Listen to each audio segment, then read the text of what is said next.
नमस्कार, मैं डॉक्टर इकबाल से आचार्य, इतिहास भाग, राजकीय महाविद्यालय झालावाड़। जैसा कि आप लोग को विदित है कि आज 21 मई का दिन बलिदान दिवस के रूप में मनाया जा रहा है। आज ही के दिन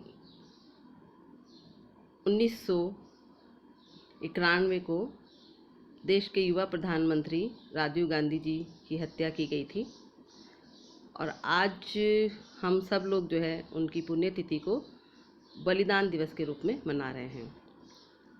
एक स्मृति संदेश है जो मैं पढ़ना चाहूँगी। आज थोड़ा और दम लगाएं, चल बुलंदियों को झुकाएं, अंधेरों के उस पार चलें, चल ख्वाबों को रोशनी दिखाएं। अपने हिस्से भी होगा उजाला, अपने हिस्से भी होगा उजाला, चल नया सूरज उगाएं, चल नया सूरज उगाएं। विद्यार्थियों, भारत के सबसे युवा प्रधानमंत्री राजीव गांधी का जन्म 20 अगस्त 1944 को हुआ था। उन्होंने अपनी स्कूली शिक्षा दून स्कूल देहरादून से प्राप्त की थी और इसके बाद ट्रिनिटी कॉलेज कैम्ब्रिज और इंपीरियल कॉलेज लंदन में पढ़ने का उन्हें मौका मिला। इंपीरियल कॉलेज लंदन के मैकेनिकल इंजीनियर की डिग्री लेने के बाद वह भारत आ गए और दिल्ली के फ्लाइंग क्लब से जुड़कर व्यावसायिक पायलट का लाइसेंस उन्होंने हासिल किया।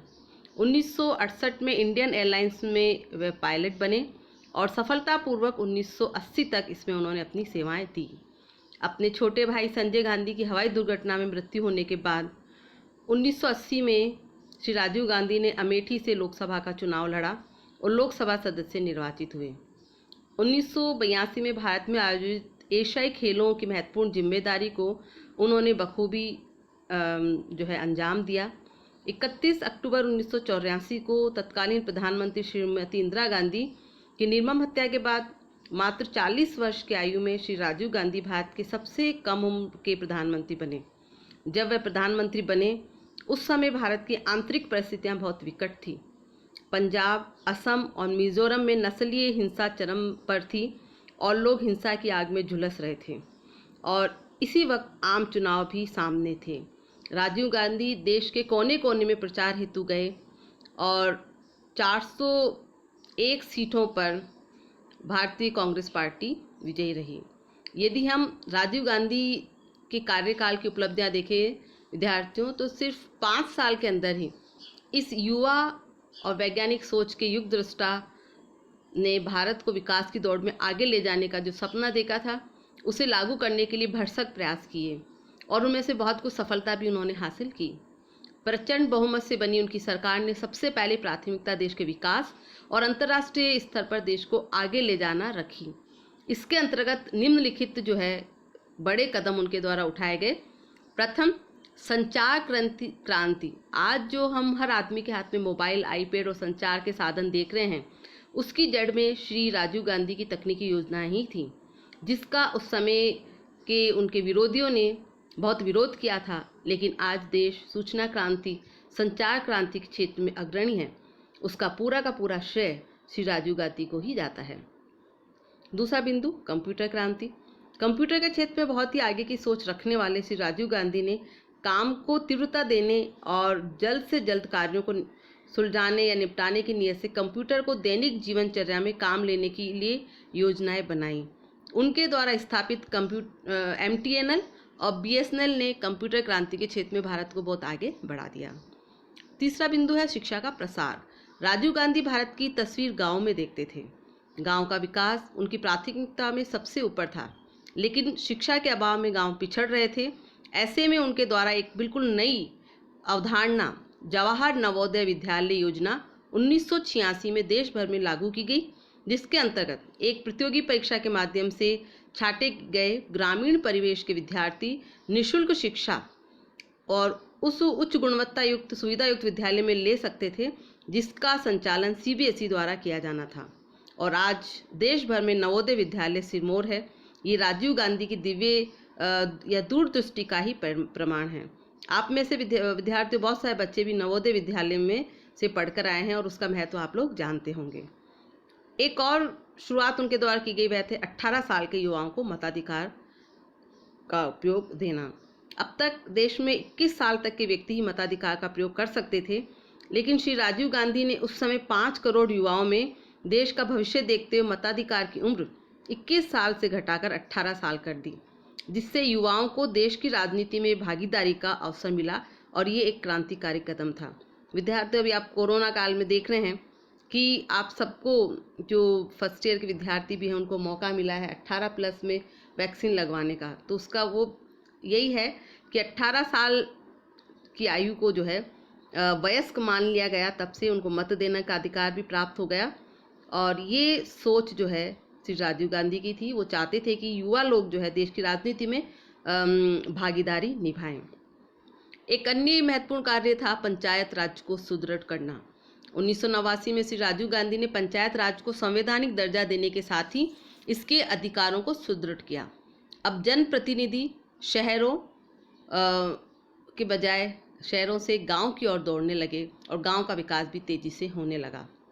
एक अन्य महत्वपूर्ण प्रावधान था महिलाओं को 33% आरक्षण देना।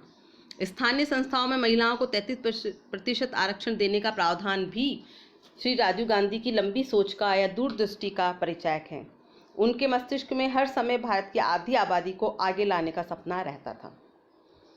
विदेश नीति के तौर पर भी उन्होंने बहुत महत्वपूर्ण कदम उठाए और उन्हीं में से एक कार्य था श्रीलंका में शांति सेना भेजना। श्री राजीव गांधी ने लिट्टे और श्रीलंकाई सेना के बीच हो रहे संघर्ष को विराम देने के लिए भारतीय शांति सेना को श्रीलंका में भेजा, जिसके कारण उन्हें विरोध भी झेलना पड़ा, लेकिन वे अपने निर्णय पर अडिग रहे। उनके द्वारा एक और महत्वपूर्ण कार्य था, वह था असम समझौता। ऑल असम स्टूडेंट यूनियन के नेता प्रफुल्ल कुमार महंत और भृगु कुमार फुकन में भारत सरकार के बीच 15 अगस्त 1985 को असम समझौता हुआ, जिसके तहत चुनाव आयोजित हुए और असम गण परिषद के प्रफुल्ल कुमार महंत आसाम के युवा मुख्यमंत्री बने और असम में जो आतंकवादी कार्यवाही हो रही थी वो समाप्त हुई और वहाँ पर शांति स्थापित हो गई और राज्य के विकास का मार्ग प्रशस्त हुआ। एक अन्य महत्वपूर्ण समझौता किया गया मिजोरम के साथ, जो मिजोरम समझौते के नाम से जाना जाता है। मिजो नेशनल फ्रंट और भारत सरकार के बीच मिजोरम में हो रही नस्लीय, जातीय और कबीलाई हिंसा को शांत करने के लिए 1986 में समझौता हुआ, जिसकी वजह से पूर्वोत्तर भारत में शांति स्थापित हो सकी। आसाम और मिजोरम समझौता राजीव गांधी की दृढ़ इच्छा शक्ति का ही परिणाम था, अन्यथा दूसरा कोई भी राजनेता वहाँ पर ऐसा जो है रिस्क नहीं लेना चाहता था। एक अन्य महत्वपूर्ण उपलब्धि थी पंजाब समझौता, जो कि काफ़ी महत्वपूर्ण था और 24 जुलाई 1985 को श्री राजीव गांधी और अकाली नेता लोंगोवाल के बीच समझौते पर हस्ताक्षर हुए, जिसके अंतर्गत भारत सरकार ने अकालियों की मांगों को मान लिया और यह तय पाया कि चंडीगढ़ पंजाब को हस्तांतरित कर दिया जाएगा, जिसके कारण आतंकवाद में जलते हुए पंजाब में शांति स्थापित हो सकी। इस प्रकार विद्यार्थी, हम देखते हैं कि एक युवा प्रधानमंत्री जिसके कार्यकाल में कई सारे बेहतरीन निर्णय हुए जो भारत के विकास में मील का पत्थर साबित हुए हैं, वह भ्रष्टाचार के जबरदस्त खिलाफ थे। उनकी जो उक्ति है, जो कही जाती है बहुत सी बार, कि केंद्र से 1 रुपया भेजा जाता है लेकिन आम व्यक्ति तक पहुंचते पहुंचते वे 15 पैसे ही रह जाता है। ऐसे में भ्रष्टाचारियों के खिलाफ लड़ते हुए उनके स्वयं के विरुद्ध भी कई मनगढ़ंत आरोप लगाए गए, जो बाद में सुप्रीम कोर्ट द्वारा खारिज किए गए। ऐसी विलक्षण प्रतिभा के धनी श्री राजीव गांधी की 21 मई 1991 को लिट्टे आतंकवादियों द्वारा श्री पेरम्बदूर, तमिलनाडु राज्य में एक चुनावी जनसभा के दौरान निर्मम हत्या कर दी गई और भारत का ये उगता हुआ सूरज जल्द ही अस्त हो गया। लेकिन उनके द्वारा देखे गए सपने, उनके द्वारा किए गए कार्य आज भी जीवित है, हमारे सामने मौजूद है और हमें आधुनिक कहलाने के लिए वही कार्य प्रेरित भी कर रहे हैं। श्री राजीव गांधी द्वारा किए गए कार्यों का सम्मान करते हुए भारत सरकार ने उन्हें भारत रत्न के सम्मान से नवाजा, जो एक उचित व्यक्ति का उचित सम्मान है। श्री राजीव गांधी द्वारा कहे गए कुछ कथन मैं यहाँ उद्धृत करना चाहूँगी कि भारत एक प्राचीन देश है लेकिन एक युवा राष्ट्र है। मैं जवान हूँ और मेरा भी एक सपना है। मेरा सपना है भारत को मजबूत, स्वतंत्र, आत्मनिर्भर और दुनिया के सभी देशों में प्रथम पंक्ति में लाना और मानव जाति की सेवा करना। इसी प्रकार किसानों की दशा के बारे में उन्होंने कहा था कि यदि किसान कमज़ोर हो जाते हैं तो देश आत्मनिर्भरता खो देता है, लेकिन वह मजबूत है तो देश की स्वतंत्रता भी मजबूत हो जाती है। अगर हम कृषि की प्रगति को बरकरार नहीं रख पाए तो देश से हम गरीबी नहीं मिटा पाएंगे। लेकिन हमारा सबसे बड़ा कार्यक्रम गरीबी उन्मूलन हमारे किसानों के जीवन स्तर में सुधार लाएगा। गरीबी उन्मूलन के कार्यक्रम का मकसद किसानों का उत्थान करना है। तो विद्यार्थियों, ये हमारे देश के दिवंगत और युवा प्रधानमंत्री राजीव गांधी के कथन हैं और आज भी ये उनकी जो नीतियां हैं आज भी उतनी ही प्रासंगिक है, हमारे देश के विकास में उतनी ही महत्वपूर्ण है जितनी उस समय थी। देश के किसान या आम जनता आज भी अगर परेशान हैं तो आवश्यकता इस बात की है कि हम इस तरीके के हमारा जो सिस्टम है, हमारी जो व्यवस्था है, हमारी जो सरकार है, उस प्रकार के कदम उठाएं कि आम जनता, किसानों और गरीबों को जो है ज़्यादा से ज़्यादा सुविधाएं हैं उन्हें फ़ायदा पहुँचे।